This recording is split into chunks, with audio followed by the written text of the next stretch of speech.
जय हिंद दोस्तों। Sitamarhi education YouTube channel पे आप सभी का स्वागत है। आज हम इस वीडियो में देखने वाले हैं विज्ञान के अति महत्वपूर्ण प्रश्नों उत्तर। यह जो है छठा वीडियो है, इससे पहले का 5 वीडियो हो चुका है। अगर आपने अभी तक नहीं देखा है तो जाके देख लीजिए, डिस्क्रिप्शन में लिंक दिया गया है। इस वीडियो में जो है प्रीवियस ईयर प्लस प्रैक्टिस है, दोनों को सम्मिलित किया गया है, क्योंकि अभी का जो एग्ज़ाम का ट्रेंड चल रहा है उसमें 70% जो है वो प्रीवियस ईयर से ही पूछे जाते हैं। तो इस वीडियो में जो है उनका खास ख्याल रखा गया है। ठीक है, चलिए बढ़ते हैं अपने क्वेश्चन की ओर। सबसे पहला हमारा क्वेश्चन है, जीवों के द्विनाम पद्धति यानी कि बाइनोमियल नोमेनक्लेचर के जन्मदाता थे। तो इसका सही उत्तर क्या हो जाएगा? इसका सही उत्तर हो जाएगा ऑप्शन नंबर बी यानी कि लिनियस। ठीक है, द्विनाम पद्धति जो है वो जीवों के नामकरण की एक पद्धति है। प्रसिद्ध वैज्ञानिक लिनियंस ने इसका प्रतिपादन किया था। इसके अनुसार जो है दिए गए नाम के 2 अंग होते हैं। ठीक है, दिए गए जो नाम के हैं इसके अनुसार दिए गए नाम के 2 अंग होते हैं। पहला जो होता है जो क्रमशः जीव के वंश और जाति के द्योतक होते हैं। पहला जो होता है वंश से सूचक होता है और दूसरा जो है वो जाति के। ठीक है, और इसके बाद जो इसके जैसे एग्जाम्पल ले लें इसका, तो एलियम सेपा, और यहाँ जो है एलियम सेपा में एलियम जो है वंश का सूचक है और सेपा जो है जाति का सूचित करता है। ठीक है, चलिए देखते हैं दूसरा क्वेश्चन। कौन सी धातु कॉपर सल्फेट घोल से अभिक्रिया नहीं करती है? निम्नलिखित में से कौन सी धातु जो है वो कॉपर सल्फेट से अभिक्रिया नहीं करती है? तो इसका आंसर हो जाएगा ऑप्शन नंबर बी यानी कि एजी। कॉपर सल्फेट को जो है अन्य नामों से जाना जाता है, जैसे कि नीलथोथा या तूतिया। कॉपर सल्फेट को अन्य नाम से जानते हैं क्या क्या?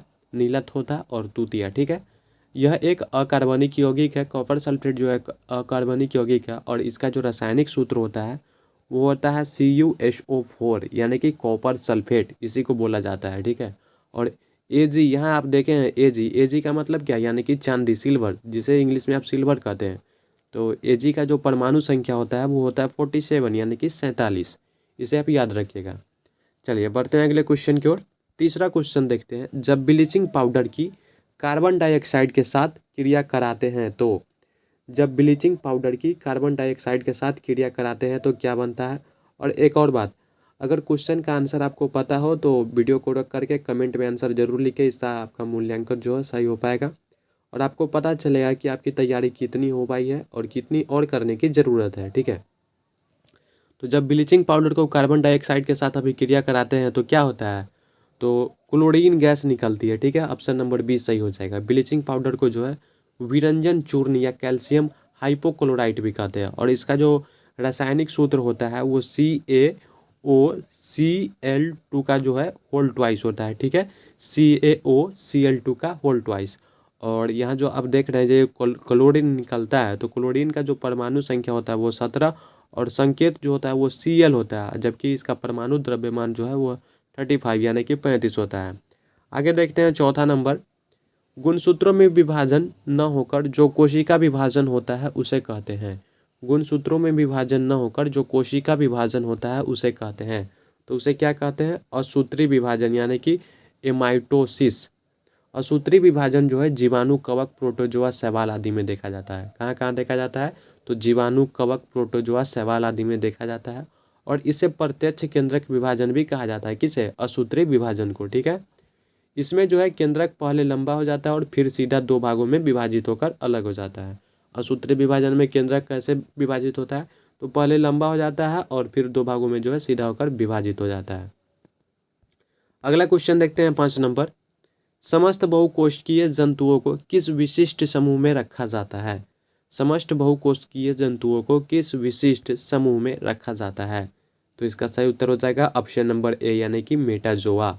अगले क्वेश्चन की तरफ चलते हैं। 6 नंबर क्वेश्चन देखिए, निम्नलिखित में से कौन सा जीवाश्म ईंधन नहीं है? निम्नलिखित में से कौन सा जीवाश्म ईंधन नहीं है? तो इसका सही उत्तर क्या हो जाएगा? इसका सही उत्तर हो जाएगा ऑप्शन नंबर डी यानी कि काठ कोयला यानी कि चारकोल। ठीक है, तो जीवाश्म ईंधन जो है ईंधन का एक प्रकार है, जो कि जीवाश्म ईंधन एक प्रकार का कई वर्षों पहले बना प्राकृतिक ईंधन है। ठीक है, यह लगभग जो है 65 करोड़ वर्ष जीवों के जलकर उच्च दाब और ताप में दबने से हुई है। इसका उपयोग जो है वाहन चलाने, खाना पकाने और रोशनी करने आदि में किया जाता है। जी पूछेगा जीवाश्म ईंधन का उपयोग, तो इसके उपयोग में क्या हो जाएगा? वाहन चलाने में और खाना पकाने में, रोशनी करने में जो है जीवाश्म ईंधन का उपयोग किया जाता है। ठीक है, चलिए अगले क्वेश्चन की ओर बढ़ते हैं। 7 नंबर क्वेश्चन, सबसे छोटी अंतःस्रावी ग्रंथि, सबसे छोटी अंतःस्रावी ग्रंथि जो है कौन सा है? तो इसका सही उत्तर क्या हो जाएगा? पीयूष यानी कि पिट्यूटरी। अंतःस्रावी ग्रंथियां जो है उन ग्रंथियों को कहा जाता है जो अपने हार्मोन को सीधे रक्त धारा में छोड़ देती है। जो ग्रंथियां जो है अपने हार्मोन को सीधे रक्त धारा में छोड़ देती है उन्हें क्या कहते हैं? अंतःस्रावी ग्रंथियां कहते हैं। अगला क्वेश्चन देखिए 8 नंबर, निम्नलिखित में से किस में कोबाल्ट उपस्थित रहता है? क्वेश्चन है निम्नलिखित में से किस में कोबाल्ट उपस्थित रहता है? तो इसका सही उत्तर हो जाएगा ऑप्शन नंबर डी यानी कि विटामिन B12। विटामिन B12 को जो है कोबालमिन भी कहा जाता है और यह जो है इकलौता ऐसा विटामिन है जिसमें कोबाल्ट धातु पाया जाता है। इस बात को आप याद रखिएगा।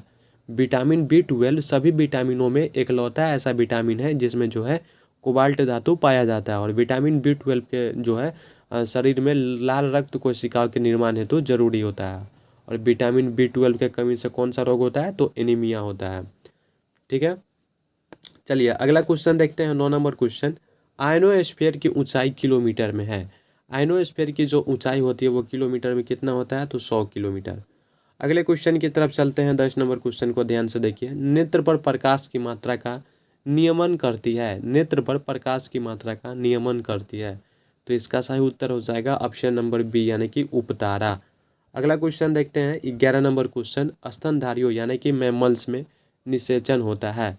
स्तनधारियों में निषेचन होता है तो इसका सही उत्तर क्या हो जाएगा? गर्भाशय नलिका में, यानी कि ऑप्शन नंबर ए सही हो जाएगा। स्तनधारी का मतलब होता है यानी कि जो अपने नवजात को यानी कि बच्चे को दूध पिलाते हैं। ठीक है, अगला क्वेश्चन देखते हैं 12 नंबर क्वेश्चन, चमगादड़ निम्नलिखित में से किस वर्ग में रखा जाता है? चमगादड़ को निम्नलिखित में से किस वर्ग में रखा जाता है? तो इसका सही उत्तर क्या हो जाएगा? ऑप्शन सी यानी कि स्तनधारी में। स्तनधारी यानी स्तनधारी का जो वैज्ञानिक नाम होता है वो क्या होता है? तो मैमेलिया होता है। चमगादड़ किस श्रेणी में आता है? तो स्तनधारी की श्रेणी में और स्तनधारी का वैज्ञानिक नाम मैमेलिया। अगला क्वेश्चन देखते हैं 13 नंबर है, एंजाइम होते हैं। एंजाइम क्या होता है? इनमें से चुनिए। तो एंजाइम जो है वो एक प्रकार का प्रोटीन होता है यानी कि ऑप्शन नंबर बी सही हो जाएगा। प्रोटीन जो है मानव शरीर के लिए आवश्यक पोषक तत्वों में से एक है। ठीक है, अगला क्वेश्चन 14 नंबर, रिचर स्केल निम्नलिखित में से किसके मापन में प्रयुक्त होता है? तो रिचर स्केल जो है निम्नलिखित में से किसके मापन में प्रयुक्त होता है? तो इसका सही उत्तर हो जाएगा ऑप्शन नंबर सी यानी कि भूकंप की तीव्रता में। ऑप्शन सी सही हो जाएगा। भूकंप किसे कहते हैं या भूकंप के बारे में अगर थोड़ी जानकारी ले लें तो भूकंप या भूचाल जो है पृथ्वी की सतह के हिलने को कहते हैं। ठीक है, और यह पृथ्वी के स्थल मंडल में ऊर्जा के अचानक मुक्त हो जाने के कारण उत्पन्न होने वाली भूकंपीय तरंगों की वजह से होता है। अगला क्वेश्चन देखते हैं 15 नंबर क्वेश्चन, वनस्पति तेल के हाइड्रोजनीकरण में प्रयुक्त उत्प्रेरक है। तो इसमें जो उत्प्रेरक प्रयोग होता है वो होता है निकेल, यानी कि ऑप्शन नंबर डी सही हो जाएगा। निकेल जिसका जो संकेत होता है वो Na होता है। निकेल का संकेत Na और परमाणु संख्या जो है वो 28 होता है। ठीक है, अगला क्वेश्चन को देखने से पहले प्लीज़ चैनल को जरूर से जरूर सब्सक्राइब कर लें ताकि हर वीडियो की नोटिफिकेशन आप तक आसानी से पहुंच सके, जिससे आपकी तैयारी और बेहतर हो सके। ठीक है, 16 नंबर क्वेश्चन देखते हैं, पत्तियों पर पाए जाने वाले स्टोमेटा के खोलने में महत्वपूर्ण कारक होता है। तो इसका क्या हो जाएगा सही उत्तर? द्वार कोशिका यानी कि गॉड सेल्स। ठीक है, द्वार कोशिकाएं। कोशिका जो है सजीवों के शरीर की रचनात्मक और क्रियात्मक इकाई है। कोशिका सजीवों के शरीर की रचनात्मक और क्रियात्मक इकाई है और प्रायः जो है वो स्वतः जनन की सामर्थ्य रखती है। कोशिका जो है प्रायः स्वतः जनन की सामर्थ्य रखती है। और द्वार कोशिका कहाँ पाई जाती है? तो रंध्रों में पाई जाती है। द्वार कोशिका रंध्रों में पाई जाती है। 17 नंबर क्वेश्चन देखेंगे, सफेद रक्त कणिकाओं का प्रमुख कार्य है। तो इसका सही उत्तर हो जाएगा जीवाणुओं को नष्ट करना, यानी कि ऑप्शन नंबर डी सही हो जाएगा। जीवाणु, जीवाणु क्या होता है? यानी कि इंग्लिश में बोले तो बैक्टीरिया। जीवाणु सूक्ष्म जीव है जो प्रायः एक कोशिकीय होते हैं या प्रायः जो है सभी जगह पाया जाता है और इनका आकार जो है कुछ किलोमीटर तक ही होता है। ठीक है, कुछ मिलीमीटर तक ही होता है। जीवाणु का जो आकार है वो प्रायः कुछ मिलीमीटर तक ही होता है, कुछ मिलीमीटर तक ही होता है यह जो है प्रायः सभी जगह पाया जाता है। ठीक है, अगला क्वेश्चन देखते हैं 18 नंबर क्वेश्चन। 18 नंबर क्वेश्चन क्या है? पत्तियां हरी दिखाई देती है क्योंकि वे पत्तियाँ हरी दिखाई देती है क्योंकि वे जो है हरे प्रकाश को परावर्तित करती है, यानी कि ऑप्शन नंबर बी सही हो जाएगा। पत्तियाँ हरी दिखाई देती है क्योंकि वे हरे प्रकाश को परावर्तित करती है। ऐसा क्यों होता है तो उसे भी जानिए। क्लोरोफिल जो है हरे रंग का होता है और जब सूर्य का प्रकाश जो है पेड़ की पत्तियों पर पड़ता है तो यह क्लोरोफिल के निर्माण यानी कि पोषण को बढ़ा देता है, जिसके परिणाम स्वरूप जो है पेड़ की पत्तियों का रंग जो है हरा हो जाता है। ठीक है, अगला क्वेश्चन देखिए 19 नंबर। लंबे पौधे में जल को ऊपर खींचने में सबसे आवश्यक बल होता है, तो क्या हो जाएगा इसका सही उत्तर? जल का संलागी भाग, जड़ का संलागी बल, माफ कीजिएगा, थोड़ा बोलने में थोड़ा गड़बड़ी हो गया था। अगला क्वेश्चन देखते हैं 20 नंबर क्वेश्चन। क्या है क्वेश्चन? निम्नलिखित प्रोटीनों में से कौन ऐसा है जो अधिकांश विषाणुओं यानी कि वायरसों के लिए प्रभावी है? तो इसका सही उत्तर हो जाएगा ऑप्शन नंबर बी यानी कि इंटरफेरॉन। ठीक है, विषाणु यानी कि वायरस, यह जो है अकोशिकीय अति सूक्ष्म जीव है, यानी कि वायरस जो है यानी कि हिंदी में बोले तो विषाणु अकोशिकीय अति सूक्ष्म जीव है जो केवल जीवित कोशिका में ही वंश वृद्धि कर सकते हैं और यह जो है नाभिकीय अम्ल और प्रोटीन से मिलकर गठित होते हैं। ठीक है, अगला क्वेश्चन देखते हैं 21 नंबर क्वेश्चन। निम्नलिखित में से किस पौधे में लेटेक्स नहीं पाया जाता है? निम्नलिखित में से किस पौधे में लेटेक्स नहीं पाया जाता है? तो इसका उत्तर हो जाएगा ऑप्शन नंबर डी यानी कि नीम के पौधे में। अगला क्वेश्चन ये रहा 22 नंबर। हृदय की धड़कनों को अंकित करने वाले उपकरण को क्या कहते हैं?